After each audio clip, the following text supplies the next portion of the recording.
السلام علیکم ورحمۃ اللہ وبرکاتہ۔ حضور سرور کائنات صلی اللہ علیہ وآلہ وسلم کا دستور تھا کہ سفر میں جاتے ہوئے ازواج مطہرات کے درمیان قرعہ اندازی فرماتے، جس کا قرعہ نکل آتا اسے ساتھ لے جاتے۔ غزوہ بنی المصطلق میں قرعہ حضرت عائشہ رضی اللہ تعالی عنہ کے نام نکلا اور آپ صلی اللہ علیہ وآلہ وسلم انہیں ساتھ لے گئے۔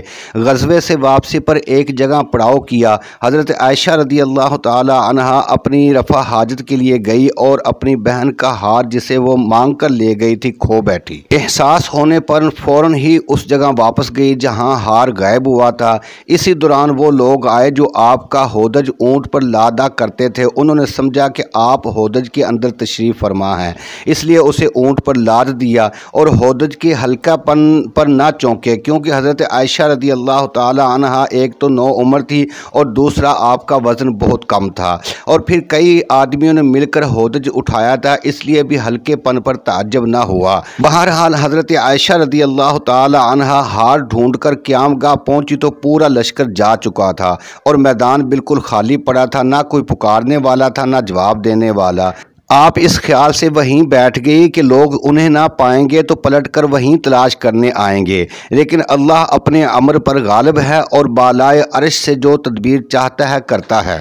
چنانچہ حضرت عائشہ رضی اللہ تعالی عنہ کی آنکھ لگ گئی اور آپ سو گئی۔ پھر صفوان بن معطل رضی اللہ تعالی عنہ کی آواز سن کر بیدار ہوئی کہ انا للہ و انا الیہ راجعون۔ رسول اللہ صلی اللہ علیہ وآلہ وسلم کی بیوی حضرت صفوان بن معطل رضی اللہ تعالی عنہ کی یہ ڈیوٹی ہوتی تھی کہ وہ قافلے میں سب سے آخر میں ہوتے تھے، تاکہ قافلے والوں کی کوئی چیز گر گئی ہو تو وہ اسے اٹھا کر قافلے تک پہنچا دیں۔ تو حضرت صفوان بن معطل رضی اللہ تعالی عنہ پچھلی رات کو چلے آ رہے تھے۔ صبح کو اس جگہ پہنچے جہاں آپ موجود تھی، تو انہوں نے جب حضرت عائشہ کو دیکھا تو پہچان لیا، کیونکہ وہ پردے کا حکم نازل ہونے سے پہلے بھی انہیں دیکھ چکے تھے، اس لیے انہوں نے انا للہ و انا الیہ راجعون پڑھا اور اپنی سواری بٹھا دی۔ حضرت عائشہ اس پر سوار ہو گئی۔ حضرت صفوان نے انا للہ کے سوا زبان سے ایک لفظ نہ نکالا، چپ چاپ سواری کی نکیل تھامی اور پیدل چلتے ہوئے لشکر میں آ گئے۔ یہ ٹھیک دوپہر کا وقت تھا اور لشکر پڑاؤ ڈال چکا تھا۔ انہیں اس کیفیت کے ساتھ آتا دیکھ کر مختلف لوگوں نے اپنے اپنے انداز میں تبصرہ شروع کر دیا اور اللہ اور اس کے رسول کے دشمن خبیث عبداللہ بن ابی کو بھڑاس نکالنے کا ایک موقع مل گیا، اور وہ نفاق اور حسد کی چنگاری جو اس کے اندر بھڑک رہی تھی، اس نے اس کے کرب کو اور نمایاں کر دیا، یعنی کہ نعوذ باللہ بدکاری کی تہمت تراش کر واقعات کے تانے بانے بننا، تہمت کے خاکے میں رنگ بھرنا اور اسے پھیلانا اور ادھیڑنا اور بننا شروع کر دیا۔ اس کے ساتھی بھی اس بات کو بنیاد بنا کر اس کا تقرب حاصل کرنے لگے۔ جب مدینہ آئے تو ان تہمت تراشوں نے خوب جم کر پروپیگنڈا کیا۔ ادھر حضور صلی اللہ علیہ وآلہ وسلم خاموش تھے، کچھ بول نہیں رہے تھے، لیکن جب لمبے عرصے تک وحی نہ آئی تو آپ نے حضرت عائشہ سے علیحدگی کے متعلق اپنے خاص صحابہ کرام سے مشورہ شروع کیا۔ تو سب صحابہ کرام نے یہی مشورہ دیا کہ آپ انہیں اپنی زوجیت میں برقرار رکھیں اور دشمنوں کی بات پر کان نہ دھریں، اور دوسری طرف حضرت عائشہ کا یہ حال تھا کہ وہ غزوے سے واپس آتے ہی بیمار پڑ گئی اور 1 مہینے تک مسلسل بیمار رہیں۔ انہیں اس تہمت کے بارے میں کچھ بھی معلوم نہیں تھا، البتہ انہیں یہ بات کھٹکتی رہتی تھی کہ بیماری کی حالت میں حضور صلی اللہ علیہ وآلہ وسلم کی طرف سے جو لطف و عنایت ہوا کرتی تھی اب وہ نظر نہیں آ رہی تھی۔ بیماری ختم ہوئی تو وہ ایک رات مصطح کی ہمراہ قضائے حاجت کے لیے میدان میں گئی۔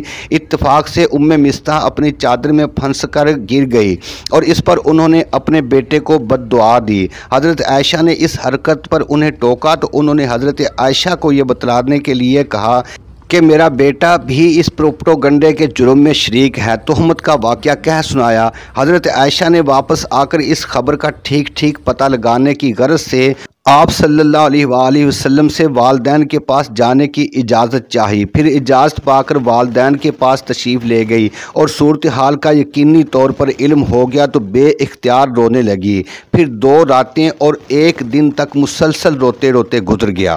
اسی حالت میں رسول اللہ صلی اللہ علیہ وآلہ وسلم تشریف لائے اور فرمایا کہ عائشہ مجھے تمہارے متعلق ایسی اور ایسی بات کا پتہ لگا ہے، اگر تم اس سے بری ہو تو اللہ تعالیٰ ان قریب تمہاری براءت ظاہر فرما دے گا، اور اگر خدا نخواستہ تم سے کوئی گناہ سرد ہو گیا ہے تو تم اللہ تعالیٰ سے مغفرت مانگو اور توبہ کرو، کیونکہ بندہ جب اپنے گناہ کا اقرار کر کے اللہ کے حضور توبہ کرتا ہے تو اللہ تعالیٰ اس کی توبہ قبول کر لیتا ہے۔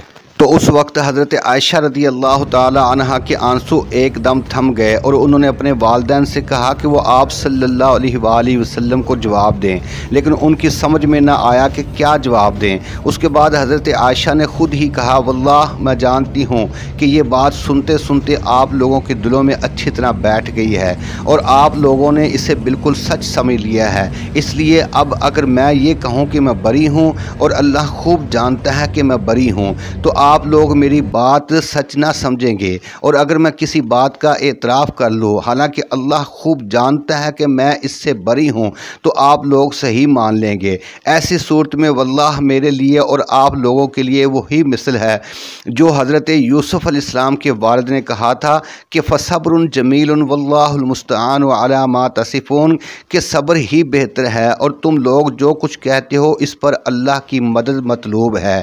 اس کے بعد حضرت عائشہ دوسری طرف جا کر لیٹ گئی اور اسی وقت رسول اللہ صلی اللہ علیہ وآلہ وسلم پر وحی کا نزول شروع ہو گیا۔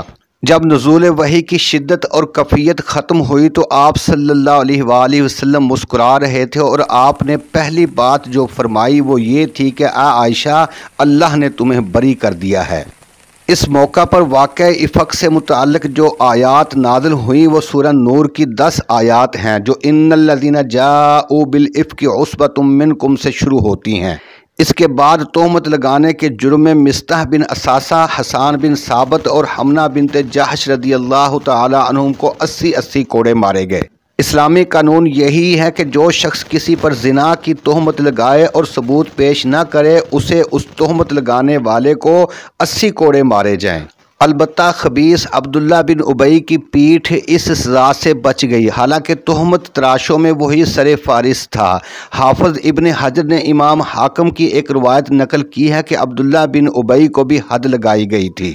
اس طرح ایک مہینے کے بعد مدینہ کی فضا شک و شبہ اور اضطراب کے بادلوں سے صاف ہو گئی اور عبداللہ بن ابی اس طرح رسوا ہوا کہ دوبارہ سر نہ اٹھا سکا۔ اللہ تعالیٰ تمام ام المؤمنین کے طفیل امت مسلمہ کے حال پر رحم فرمائے۔